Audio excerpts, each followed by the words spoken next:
ಕಾರ್ತಿಕ್ ಕಾಟೆ ಅವರು ಬಹಳ ದಿವಸ ಹಿಡಿದು ಕುಸ್ತಿ ಆಡ್ತಾ ಇದಾರ. ಆದ್ರೂ ಇನ್ನೂ ಆಡ್ತಾರಂದ್ರೆ ಅದೇ ದೊಡ್ಡದವ್ರದು. ಮದುವೆ ಆದ್ಮೇಲೆ ಸ್ವಲ್ಪ ಬಟ್ ಮುರಿಬೋದು,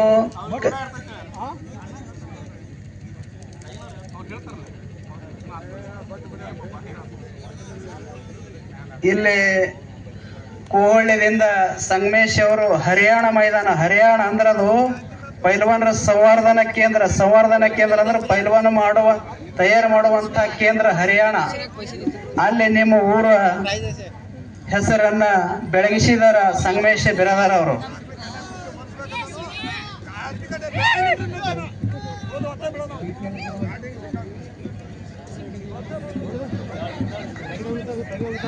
ಇಲ್ಲ, ಅವರ ಕುಸ್ತಿ ಬಹಳ ನಿಧಾನವಾಗಿ ಸಾಗ್ತದ.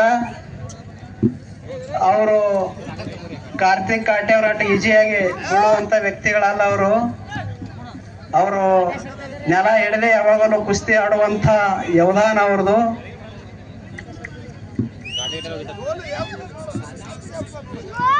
ಆ ಬಳಿಕ ಉದ್ಧಾರ ಅವರು ಚಡ್ಡಿ ಮ್ಯಾಗ ಬಹಳ ಭಾರ ಹಾಕಬೇಡ.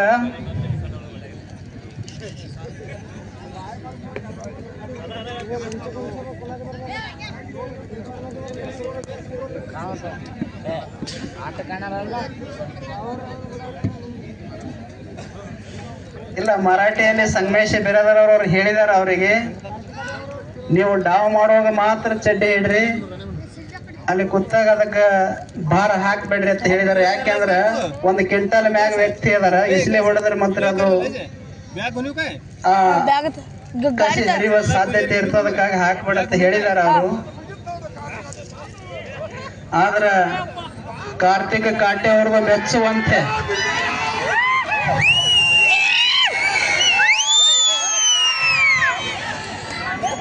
ಕಾರ್ತಿಕ್ ಕಾಟೆ ಅವ್ರು ಯಾವಾಗಲೂ ನೆಲ ಹಿಡಿದು ಕುಸ್ತಿ ಆಡಿ ಆ ನಂತರ ಮ್ಯಾಲ ಬರುವಂತ ಅವ್ರದ್ದು ವಿಧಾನ ಹಂಗದ. ಮ್ಯಾಗಿರುವ ಎಷ್ಟೇ ಶಕ್ತಿವಂತಿದ್ರು ಕೂಡ ಅವನು ಹೆಂಗ ಸೋಲಿಸ್ಬೇಕು, ಅವನು ರಟ್ಟೆನ ಹೆಂಗ ಸೋತಕರೆ ಹೇಗೆ ಮ್ಯಾಗ್ ಬರಬೇಕು, ಅದಕ್ಕೆ ಪಳಗಿದ ಹಸ್ತ ಅತ್ಯಂತ ಪ್ರವೀಣ ಕಾರ್ತಿಕ್ ಕಾಟೆ ಅವರು. ನಮ್ಮ ಹುಡುಗರೇ ಕುಸ್ತಿ ಹಿಡಿಯಂಗಿಲ್ಲ, ಅವ್ರ ಮನೇನ ಹೆಂಡತಿ ಕುಸ್ತಿ ಹಿಡಿತಾಳಂದ್ರ ಹೆಂಗ ಇರ್ಬೇಕು ಅವ್ರ ಕಾರ್ತಿಕ್ ಕಾಟೆ ಅವ್ರ ಮನೆ. ಮೊನ್ನೆ ದಸರಾದಾಗ ಹಿಡ್ದಾರ ಅವ್ರ ಮನೇನವರು. ನಮ್ಮ ಹುಡುಗರು ನಡಿತೆ ಕಾತ್ ಹೊಡ್ಕೊಂಡು ಬೀಳ್ತಿರ್ತಾವ ಒಳಗೊಮ್ಮೆ. ಅಂದ್ರ ಮನ್ಯಾಗ ಹೆಂಗ ಇರ್ಬೇಕ ಕಾರ್ತಿಕ್ ಅವ್ರ ಮನಿತಾನ.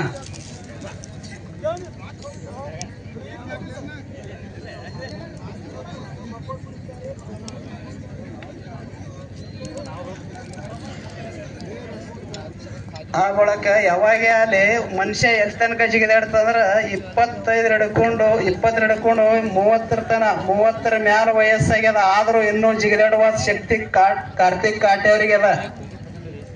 ಯಾಕೆಂದ್ರ ಒಂದು ಏಜ್ ಇರ್ತದ, ಆ ಏಜ್ದಾಗ ಹೆಜ್ಜೆ ಕೂಡ್ತಾವ. ಯಾವಾಗ ಅಂದ್ರೆ 30 ನಂತರ ಹೆಜ್ಜೆ ಕೂಡ್ತಾವ, ಜಿಗಿದಾಡಕ್ ಆಗುವುದಿಲ್ಲ. ಆದ್ರೂ ಇನ್ನೂ ಆ ಪ್ರಯತ್ನ ಬಿಟ್ಟಿಲ್ಲ ಅವರು. ಅಷ್ಟೇ ಅಲ್ಲ, ಕರ್ನಾಟಕದ 2 ಸಲ ಕರ್ನಾಟಕ ಕೇಸರಿಯನ್ನು ಅನಿಸಿಕೊಂಡಿದ್ದಾರೆ. ಇಲ್ಲೇ ಅಥಣಿ ತಾಲೂಕದಾಗ ರತ್ನಸ್ವಾಮಿ ಅಡಹಟ್ಟಿ ಅವರು ಮತ್ತು ಹಾರುಗೇರಿ ಸಂಜಯ್ ಅವರು ಕರ್ನಾಟಕ ಕೇಸರಿಯನ್ನು ಆಗಿದ್ರು. ಆದ್ರ 2 ಸಲ ಕರ್ನಾಟಕ ಕೇಸರಿ ಅನ್ಸೋಣಂತ ವ್ಯಕ್ತಿ ಯಾರು ಇದ್ರಂದ್ರೆ ಅವ್ರು ಕಾರ್ತಿಕ್ ಕಾಟೆ ಅವರು.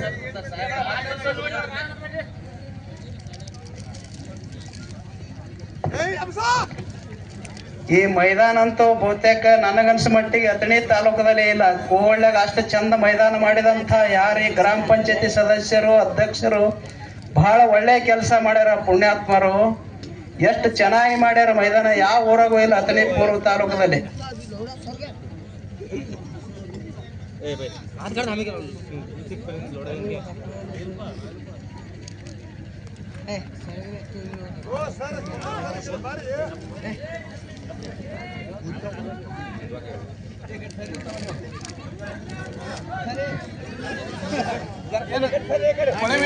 ಆ ಬಳಕ ಉದ್ದಾರ ಅವರ ತೂಕ 1 ಕ್ವಿಂಟಲ್ ಅಂದ್ರೆ 100 kg ಮ್ಯಾಲಿದೆ. ಕಾರ್ತಿಕ್ ಕಾಟೆ ಅವ್ರದೊಂದು 11 kg ತೂಕ ಅವ್ರಕ ಕಡಿಮೆ ಇದೆ. ತೂಕ ಕಡಿಮೆ ಇದ್ದವ್ರು ಎದ್ದ ಮ್ಯಾಲ ಬರಬೇಕಾಗಿತ್ತು ಅಂದ್ರೆ ಎಷ್ಟು ಪಳಗಿದ ಹಸ್ತಿರ್ಬೇಕು, ಎಷ್ಟು ನಿಪುಣ ಇರಬೇಕು. ಯಾವಾಗಲೂ ಕರ್ಣ ಬಂದಕ್ಕರೆ ಪಾಂಡವರ ಸೈನ್ಯ ನಡೆಯುತ್ತ ಹಂಗ ಶೌರ್ಯ ಅಷ್ಟು ಪಳಗಿದ ಹಸ್ತತೆ ಕರ್ಣ. ಹಂಗ ಕಾರ್ತಿಕ್ ಕಾಟೆ ಅವರು ಕೂಡ ಬಹಳ ಒಳ್ಳೆ ನಿಪುಣ.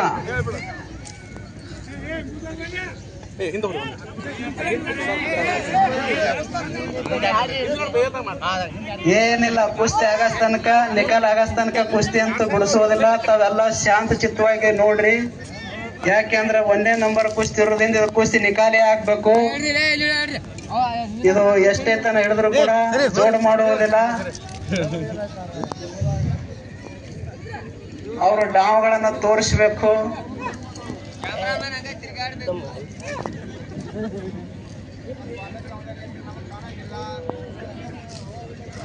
ನಮ್ಮ ನಿರೂಪಣೆ ಮಾಡುವಂತ ಸರ್ ಅವರು ಬಹಳ ಯಥಾವತ್ತಾಗಿ ನಿರೂಪಣೆ ಮಾಡ್ಯಾರ. ಅವ್ರ ಅಂತವ್ರು ಸನ್ಯಾಸಿಗಳಾಗ್ಬೇಕಾರೆ ಏನ್ ಮಾಡೋದು, ಸರ್ಗಳಾಗಿದಾರ, ಮಾತಾಡೋರು ಆಗ್ಬೇಕಾರ.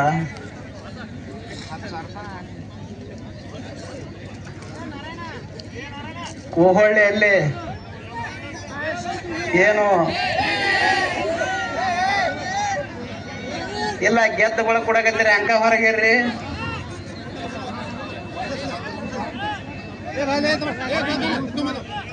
ಮತ್ತಿಲ್ಲಿ ಯಾರ್ಯಾರು ಕೋಹಳ್ಳಿ ಪೈಲ್ವಾನ್ರಾಗವ್ರು ಇದ್ರಲ್ಲ,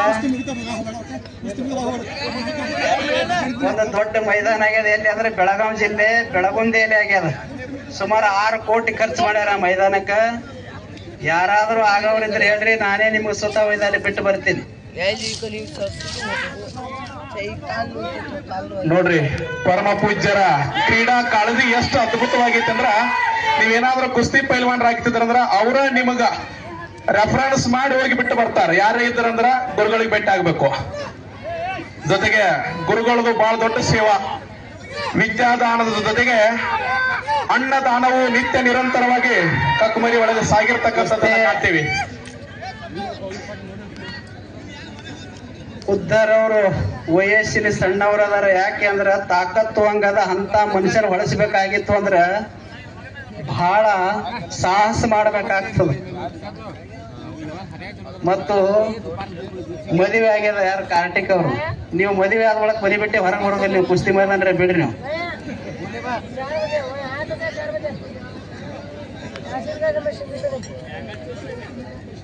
ಯಾಕೆಂದ್ರೆ ರಟ್ಟಿ ಸೋಲ್ತಾವ. ಕುಸ್ತಿ ಆಡೋದಂದ್ರ ಈಜಿ ಅಲ್ಲ.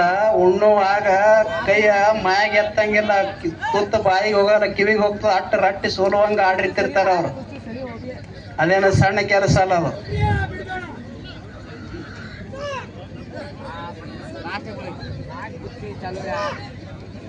ಅವ್ರು ಎಲ್ಲಿ ಕುಸ್ತಿ ಆಡಕತ್ತಾರಲ್ಲ, ಅಲ್ಲಿ ಮಣ್ಣು ಹೆಂಗ ಕೆದರೈತಂದ್ರ ಒಂದ್ ಅರ್ಧ ಫೂಟ್ ಮಣ್ಣು ತೆಗಿ ಬಿದ್ದೈತಿ. ಹೆಂಗ ಅವ್ರ ಒತ್ತಡ ಹೆಂಗಿರ್ಬೇಕು, ಹಿಡಿತ ಹೆಂಗಿರ್ಬೇಕು, ಮತ್ತ ಅವ್ರ ಅಲ್ಲಿ ಯಾವ ರೀತಿ ಕಸರತ್ತು ನಡೆಸಿರ್ಬೇಕು.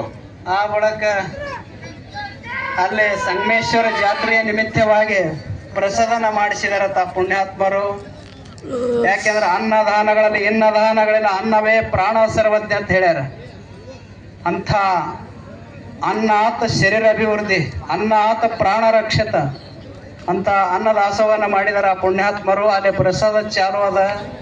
ತಾವೆಲ್ಲ ಮನೆಗೆ ಹೋಗಿಂತ ಮುಂಚೆ ಸಂಗಮೇಶ್ವರ ಪ್ರಸಾದನ ಸ್ವೀಕಾರ ಮಾಡಿ ಹೋದ್ರಿ ಅಂದ್ರೆ ನಿಮಗೆ ಯಾವ ಆತಂಕಗಳನ್ನ ಬರುವುದಿಲ್ಲ, ನಿಮಗೆ ಯಾವ ತೊಂದರೆಗಳನ್ನ ಆಗುವುದಿಲ್ಲ. ತಾವೆಲ್ಲ ಪ್ರಸಾದನ ಸ್ವೀಕಾರ ಮಾಡಿ ಹೋಗ್ಬೇಕು ಅಂತ ಹೇಳಿ ಕಮಿಟಿಯವರು ತಮ್ಮಲ್ಲಿ ವಿನಂತಿಯನ್ನು ಮಾಡಿಕೊಂಡಿದಾರ.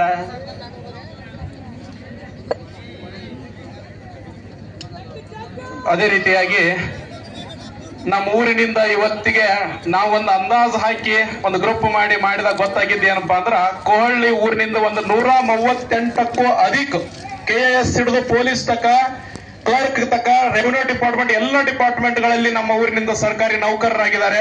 ಊರಿನ ಹಿರಿಮೆಯನ್ನು ಹೆಚ್ಚಿಸಿದ್ದಾರೆ. ಆ ಎಲ್ಲ ಸರ್ಕಾರಿ ನೌಕರರಿಗೆ ಪ್ರತಿ ವರ್ಷವೂ ಕೂಡ ಈ ಜಾತ್ರಾ ಮಹೋತ್ಸವದಲ್ಲಿ ಯಥೇಚ್ಛವಾಗಿ ದೇಣಿಗೆಯನ್ನು ನೀಡುವಂತ ಒಂದು ಗುಣ ಬೆಳಕೊಂಡು ಬಂದಿರತಕ್ಕಂಥದ್ದನ್ನ ಕಾಣ್ತೀವಿ. ಆ ಎಲ್ಲ ನೌಕರರಿಗೆ ನಾನು ಮತ್ತೊಮ್ಮೆ ಮಗದೊಮ್ಮೆ ಹೃತ್ಪೂರ್ವಕವಾಗಿರತಕ್ಕಂತ ಧನ್ಯವಾದಗಳನ್ನ ಅರ್ಪಿಸ್ತೀನಿ.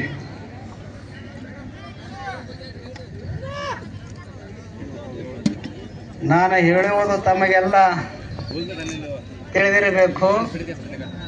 ನಿಮ್ಮ ಮುಖದನ ಗಲ್ಲಗಳನ್ನು ಹೆಂಗಿರ್ಬೇಕು ಅನ್ನುವುದು ನಾವು ನೋಡಿ ಕಲಿಬೇಕು. ಹಂಗನ ಕಾಪಾಡಬೇಕಾಗಬೇಕಿತ್ತಂದ್ರೆ ನಮ್ಮ ದೃಷ್ಟಿ ದೋಷ ಇರಬಾರದು. ಯಾವಾದಕ್ಕೆ ಎಷ್ಟು ನೋಡಬೇಕು, ಯಾವಾಗ ಎಷ್ಟು ಆಲಿಸ್ಬೇಕು, ಅದು ನಮ್ಮದು ಪ್ರಜ್ಞೆ ಇರಬೇಕು. ಅವಾಗ ಮನುಷ್ಯನ ಮುಖದನ ಪ್ರಸನ್ನತೆ ಹೆಚ್ಚಾಗ್ತದ. ಯಾವಾದೇ ಅತಿ ಆಯ್ತಂದ್ರೆ ಅಮೃತ ಕೂಡ ವಿಷ ಆಗ್ತದ. ಅದಕ್ಕಾಗಿ ದೃಷ್ಟಿ ದೋಷನ ಇರಬಾರದು. ಆ ದೃಷ್ಟಿ ದೋಷ ಇತ್ತು ಅಂದ್ರೆ ನಮ್ಮ ಮುಖನ್ನ ಒಂದು ನಮೂನೆ ಕಾಣಕ್ಕೆ ಶುರುವಾಗ್ತದ. ಅದಕ್ಕಾಗಿ ಸಿದ್ದರಾಮೇಶ್ವರ ಅವರು ಅಂತಿದ್ರು, ಪೈಲ್ವಾನರಿಗೆ ತಪ್ಪರಿಸಿದ್ರತ್ತ. ಅರ್ಧ ಕೆಜಿ ಗಟ್ಲೆ ತುಪ್ಪ ತಿಂದು 10 ಲೀಟರ್ ಗಟ್ಲೆ ಹಾಲು ಕುಡಿದು ಇಂದ್ರಿಯ ಕಾಯುವ ತಾಕತ್ ಯಾರಿಗೆ ಅಂದ್ರೆ ಪೈಲ್ವಾನರಿಗೆ ಅದ. ಅಂತ ಪೈಲ್ವಾನರಿಗೆ ಯಾವಾಗಲೂ ನಾವು ಹೊಂದಿಸ್ಬೇಕು. ಹೇಳಿದವರು ಯಾರಂದ್ರೆ ಸಿದ್ದರಾಮೇಶ್ವರ ಸ್ವಾಮಿಗಳು, ಜಿಡ್ಗಾ ಮಠದವರು. ನೋಡ್ರಿ, ಏನೋ ಕಾವ್ ಹೇಳಾಕತೈತಿ. ಯಾಕಂದ್ರ ಈ ತುರ್ಸಿನ ಕುಸ್ತಿಗಳ ಹಿಂಗ. ಯಾಕಂದ್ರ ಅವರು ಸೋಲಾಕ್ ಇಷ್ಟಪಡಂಗಿಲ್ಲ, ಇವರು ಸೋಲಾಕ್ ಇಷ್ಟಪಡಂಗಿಲ್ಲ. ಹಂಗಿದ್ದಾಗ ಗಡಿಗೆ ಗಡಿ. ಯಾಕಂದ್ರೆ ಕೆಳಗಿನವ್ರು ಅದಾರಲ್ಲ, ಏಷ್ಯಾ ಚಾಂಪಿಯನ್ಶಿಪ್ ಒಳಗ ಗೋಲ್ಡ್ ಮೆಡಲ್ ತಂದಾರ ಭಾರತಕ್ಕ. ಕುಸ್ತಿ ಒಳಗ ಏಷ್ಯಾ ಚಾಂಪಿಯನ್ಶಿಪ್ ಅಂತ ಒಬ್ಬರು ಪೈಲ್ವಾನ ಜೊತೆ ನಮ್ಮ ಕಾರ್ತಿಕ್ ಕಾಟೆ ತೂಕದೊಳಗ ಒಂದ್ ಈಟ್ ಕಡಿಮೆದಾರು. ಆದ್ರೂ ಹೆಂಗ ಕಸಬಂದ ಮ್ಯಾಲ ಬಂದ್ರು ಅನ್ನೋದು ಅವಾಗಲೇ ನೋಡಿದೀವಿ. ಅದು ಒಂದು ಶಾಣೆತನನ. ಬರೀ ಒಗಿಬೇಕಾಗಿಲ್ಲ, ಇಲ್ಲಿ ನಮ್ಮ ಜಾಣತನ ಪ್ರದರ್ಶನ ಮಾಡಿದ್ರು ನಾವು ಗೆದ್ದಂಗನ. ಆ ರೀತಿ ಕುಸ್ತಿ ಇಲ್ಲಿ ನೆರವೇರ್ತಾ ಇದ್ದಾವೆ. ಅದ್ರ ಜೊತೆಗೆ ಒಂದು ಮಾಹಿತಿ ಏನಪ್ಪಾ ಅಂದ್ರ, ಸಂಗಮೇಶ್ವರ ಅಕಾಡೆಮಿ ಕೋಹಳ್ಳಿ ಅವರಿಂದ ಯೂಟ್ಯೂಬ್ ಚಾನಲ್ ಲೈವ್ ಇದೆ. ದಯವಿಟ್ಟು ತಾವೆಲ್ಲ ಸಬ್ಸ್ಕ್ರೈಬ್ ಮಾಡಬೇಕು. ಊರಿನ ಕ್ರೀಡಾಪಟುಗಳಿಗೆ ಒಂದು ಪ್ರೋತ್ಸಾಹ ನೀಡಬೇಕು. ಆ ಒಂದು ಅಕಾಡೆಮಿ ವತಿಯಿಂದ ಕೋಹಳ್ಳಿ ಒಳಗ ನಿತ್ಯವಾಗಿಯೂ ಕಬಡ್ಡಿ ತರಬೇತಿ ನಡೀತಾ ಇದೆ. ಅದನ್ನ ಲೀಡ್ ಮಾಡೋಂಥವ್ರು ನಮ್ಮ ಶಂಭು ಮಠಪತಿ ಅವರು. ಅವ್ರಿಗೆ ಕೂಡ ನಾವು ಧನ್ಯವಾದಗಳನ್ನು ಅರ್ಪಿಸ್ತೀವಿ. 2 ದಿನ ಗುಡಿ ಒಳಗ ಆ ಸ್ಪೋರ್ಟ್ಸ್ ಕ್ಲಬ್ದ ಹುಡುಗರು ದಾಸೋಹದ ಸೇವೆಯನ್ನ ಮಾಡುವಲ್ಲಿ ಸ್ವಯಂ ಸೇವಕರಾಗಿ ದುಡಿದಿದ್ದಾರೆ ಅನ್ನೋದು ಇವತ್ತು ಶ್ಲಾಘನೀಯ. ಚಿಕ್ಕ ಚಿಕ್ಕ ಬಾಲಕರದಾರ, ಅವರೆಲ್ಲ ಯಾರು ದೊಡ್ಡವರಿಲ್ಲ. ಅಂತ ಯುವಕರಿಗೆ ನಾನು ಮತ್ತೊಮ್ಮೆ ಧನ್ಯವಾದಗಳನ್ನು ಅರ್ಪಿಸ್ತೀನಿ. ಪೈಲ್ವಾನ್ರ ಆರಾಧ್ಯ ದೇವರು ಹನುಮಂತ. ಹನುಮಂತ ಜೀವನ ಹೆಂಗಿತ್ತು ಅಂದ್ರೆ,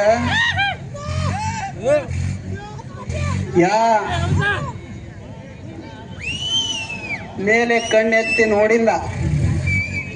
ಆತನ ದೃಷ್ಟಿ ಯಾವಾಗಲೂ ಬಾಣದ ದೃಷ್ಟಿ.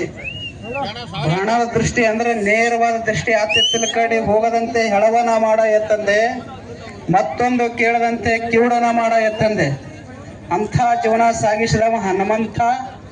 ಆ ಹನುಮಂತ ಯಾರ ಆರಾಧ್ಯ ದೇವರು ಅಂದ್ರೆ ಪೈಲ್ವಾನ್ರ ಆರಾಧ್ಯ ದೇವರು.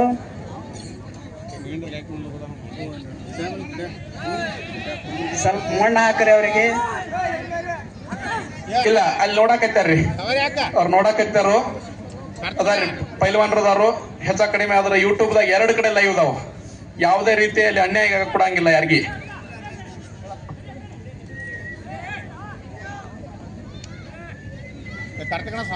ಅದೇ ರೀತಿ ನಾ ಇನ್ನೊಂದು ಬಹಳ ಇವತ್ತು ಮೆಚ್ಚತಕ್ಕಂತ ಒಂದು ವಿಷಯ ನಡೀತಿಲ್ಲ. ಇವತ್ತು ಟ್ರ್ಯಾಕ್ಟರ್ ಮಾಲೀಕರು ಬಹಳ ಶಾಂತವಾಗಿದ್ದೀರಿ. ನಮ್ಮ ಒಂದು ಮನವಿಯನ್ನ ತಾವೆಲ್ಲರೂ ಪಾಲಿಸಿದಿರಿ. ನಿಮ್ಮೆಲ್ಲರಿಗೂ ಕೋಹಳ್ಳಿಯ ಕ್ರೀಡಾಭಿಮಾನಿಗಳ ಪರವಾಗಿ ಅಭಿನಂದನೆಗಳನ್ನ ಹೇಳ್ತಾ, ಸಂಗಮೇಶ್ವರನ ಕೃಪಾಶೀರ್ವಾದ ನಿಮ್ಮ ಮೇಲೆ ಯಾವತ್ತೂ ಇರ್ಲಿ ಅನ್ನುವಂತ ಒಂದು ಹಾರೈಕೆಯನ್ನ ನೀಡ್ತಾ ಇದ್ದೀನಿ. ಇನ್ನೊಂದು 5 ನಿಮಿಷ ತಾವ್ ಯಾರು ಟ್ರ್ಯಾಕ್ಟರ್ ಚಾಲೂ ಮಾಡಬಾರ್ದು ಅನ್ನುವಂತ ಒಂದು ವಿನಂತಿ ಮಾಡ್ಕೊತಾ ಇದ್ದೀನಿ. ದಯವಿಟ್ಟು ಏನಿಲ್ಲ, ಟ್ರಾಫಿಕ್ ಆದ್ರೂ ಒಂದು ಅರ್ಧ ತಾಸು ನಿಂತು ಹೋಗೋಣ. ನಮ್ದೇನು ಬೆಂಗಳೂರು ಟ್ರಾಫಿಕ್ ಅಲ್ಲ, ಕೋಹಳ್ಳಿ ಐತಿ. ಎಲ್ಲ ಕೂಡ ಒಂದು 50 ಟ್ರ್ಯಾಕ್ಟರ್ ಇರ್ಬೋದು. ಒಂದು 5 ನಿಮಿಷ ಲೇಟ್ ಆಯ್ತು, ದಯವಿಟ್ಟು ನಿಂತು ಹೋಗೋಣ.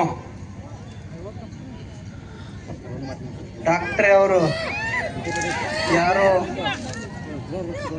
ಸೌಂಡ್ ಬಾಕ್ಸ್ ಅನ್ನು ಚಾಲೂ ಮಾಡಬೇಡ್ರಿ. ಯಾಕೆಂದ್ರೆ ಬಹಳ ನಿಮ್ಮ ಗಾಡಿಗಳ ಶೃಂಗಾರನ ಮಾಡಿದಿರಿ.